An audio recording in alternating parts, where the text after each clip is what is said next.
Hi, my name is Callie Hatch, and I'm going to be doing a focused assessment today of the eyes, nose, ears, and mouth and throat. I'm going to be using my husband as a subject. He does have a cough, so I apologize if there's a cough in there, if we have to pause. So I would first come in, I would make sure I did hand hygiene, I would make sure there's privacy. I would ask the patient to verify their name and date of birth. Hi, can I have your name and date of birth, please? Sanjay Encinas, 5774. Thank you. I would verify it on the wristband or in the chart. And then I would explain to the patient what we're doing. And I would actually also maybe get some history on the area I'm doing the assessment. So as I walk up, I'm going to be assessing the eyes to make sure they're level, that they're not too wide apart from the nose or too close, seeing if they're cross-eyed. I'm also going to look at the level of the ears and the asymmetry of the face. Of all the ears, nose, and mouth, the symmetry. If they have any obvious asymmetry, I'm going to ask about any like muscle dystrophy, previous strokes, things of that nature.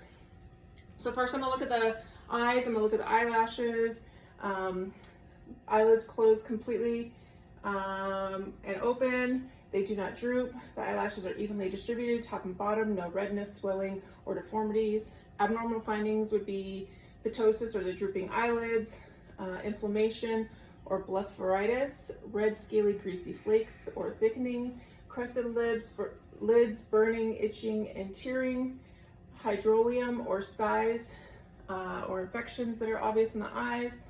I would also make sure there's no drooping of the upper or lower eyelids, edema, swelling, redness, or lack of eyelashes. With that assessment, I would also look for any lice in the eyelashes, anything of that nature. At the lacrimal apparatus, I'm going to make sure it's not dry, clear drainage, no tearing, no visible color discharge, no redness, swelling. Abnormal findings would be white, yellow, or green discharge, dry and cracking or red inflamed dryness of the eye. Look for any infection or blockage of the sac duct that would cause redness, painless, warmth, or swelling. I'd also look for conjunctiva at the conjunctiva. I want to make sure it's thin, transparent membrane that is clear. The color is pink or brown, depending on the person's pigment. And abnormal findings would be redness, swelling, and discharge. The sclera should be white in color and under the bulbar conjunctiva. Abnormal findings of the sclera would be hemorrhage, bright red that could indicate high blood pressure or strain that blew a blood vessel. Jaundice or yellowing could be liver failure or some other type of like hepatitis, things of that nature. And I would look for any redness, swelling, and discharge. I'm sorry, the sclera, I would make sure it wasn't yellow. I'm sorry. I would also make sure there wasn't any dust or foreign bodies in it.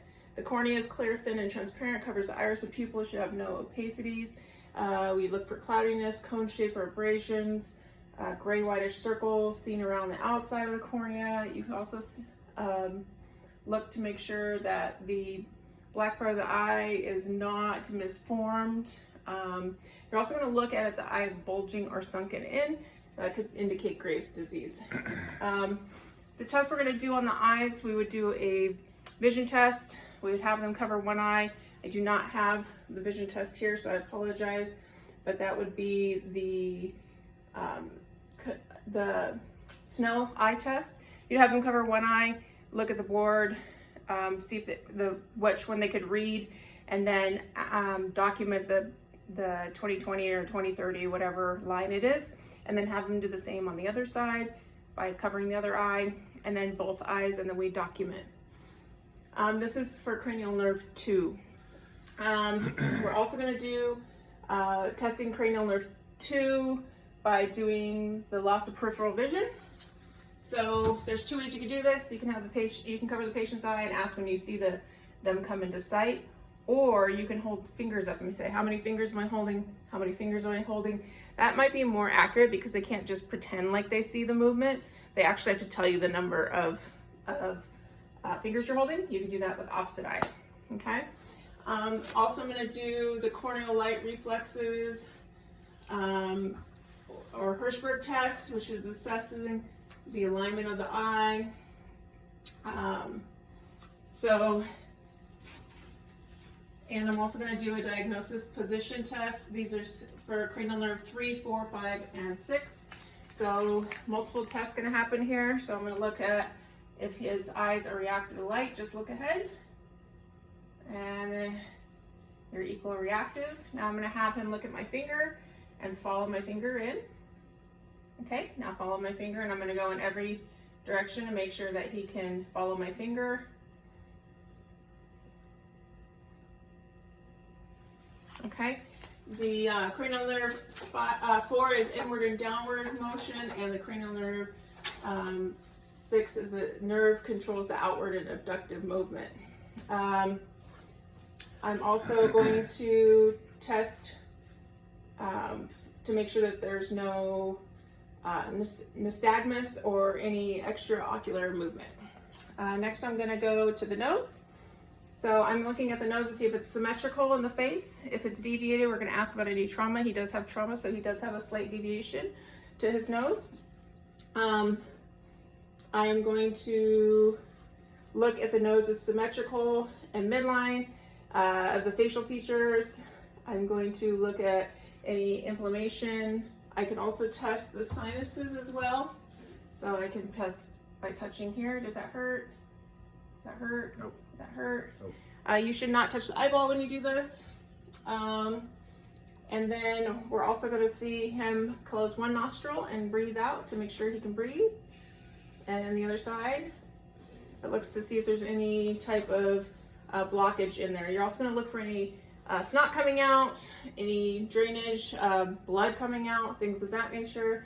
You're going to look for septum deviation. You can also look at the nares to make sure they're not discolored or bruising, and things of that nature.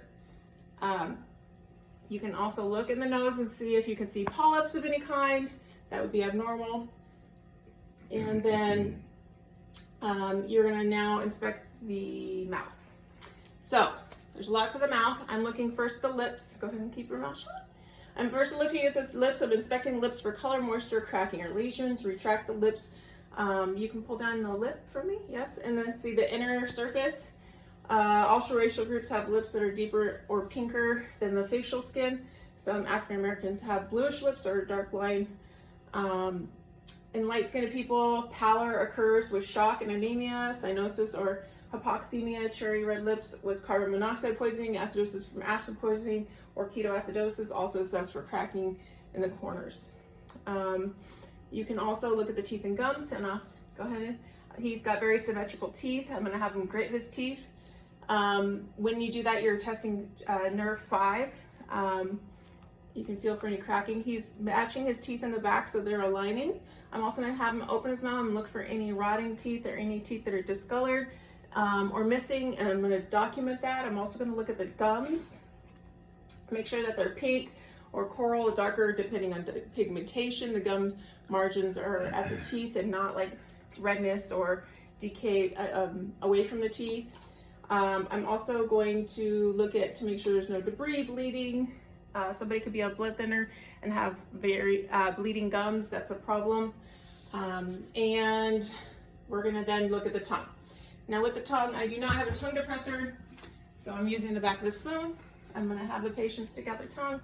I'm going to push down here. I'm going to look in the back. I can use the tongue depressor also to touch the back of the throat to test the gag reflex, to test our cranial nerve.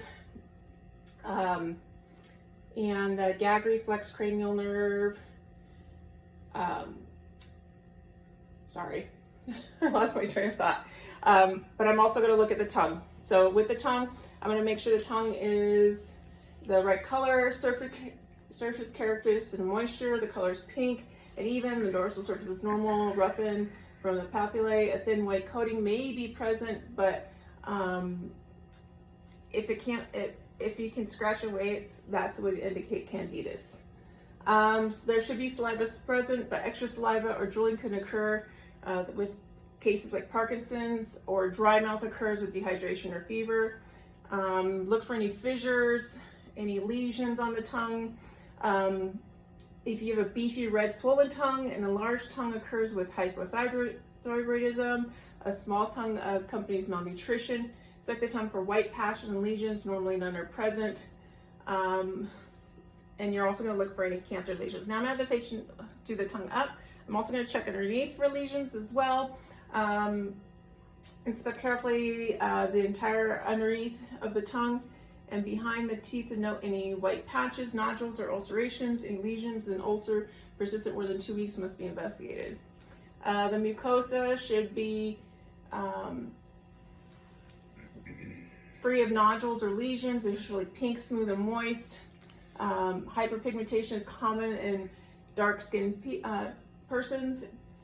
So we're also going to look at the stensous duct, the opening of the saliva glands, and look at the small dimple opposite the upper second molar. If it looks red, it could be indicative of mumps. I'm also going to look at the uvula while I'm in there. The uvula should be centered, and it should not be split, although that is sometimes common with American Indian cultures. I'm going to look at the palate. The more anterior hard palate is white with irregular transverse rouge. The posterior soft palate is pinker smooth and upperly mobile. Normal variation in nodular body, bony ridge down the middle of the hard palate. Abnormalities include hard palate appearing yellow or jaundice. In other darker skinned persons, the jaundice may look yellow, muddy yellow, or green brown. You can also look for lesions as well. The uvula, if it's red, it should you should look at possible infection. Looking for the rise in the midline. This test is testing the cranial nerve function 10. If it is split in two, it's more common again with Native Americans. Any deviation to side or absent movement indicates nerve damage, which also occurs with polymyelitis. So the throat, you're going to observe it with a light. So I'm going to look in there with a light. Oh, here it is. Thank you. I'm going to look in the back. Any redness could indicate strep throat.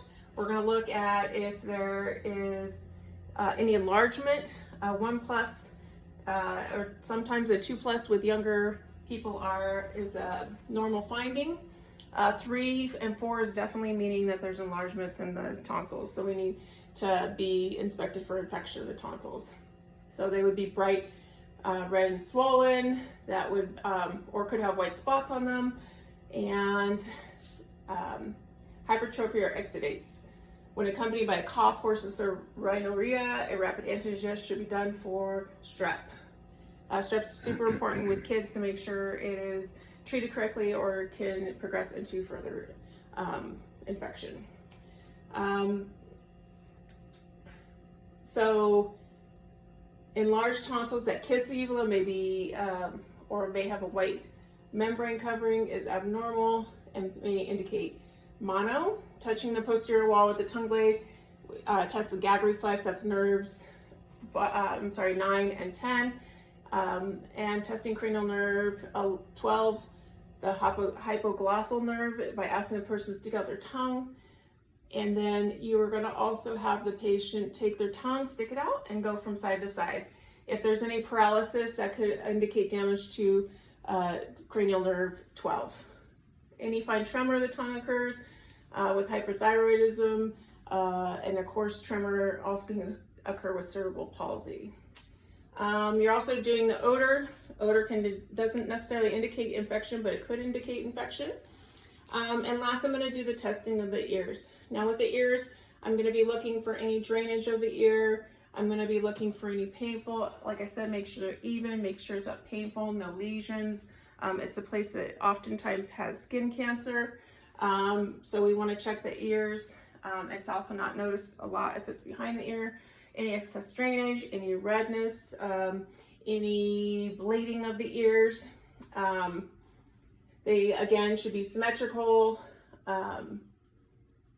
They should be no larger than 4 centimeters, but smaller than 10. They should be 4 to 10 centimeters in size. No excessive drainage, no lesions, no redness, no scarring, no swelling. Then I'm going to perform the whisper test to analyze cranial nerve 13. So I would whisper something in the patient's ear, ask them if they heard it.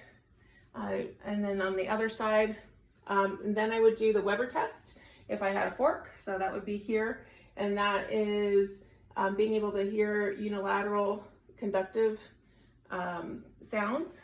We would also do the Rene test, which takes the fork and sticks it here and then in the air, and that is also conducting, seeing if they have conduction or they can hear the vibrations. That concludes my test for the eyes, ears, nose, and throat. Thank you.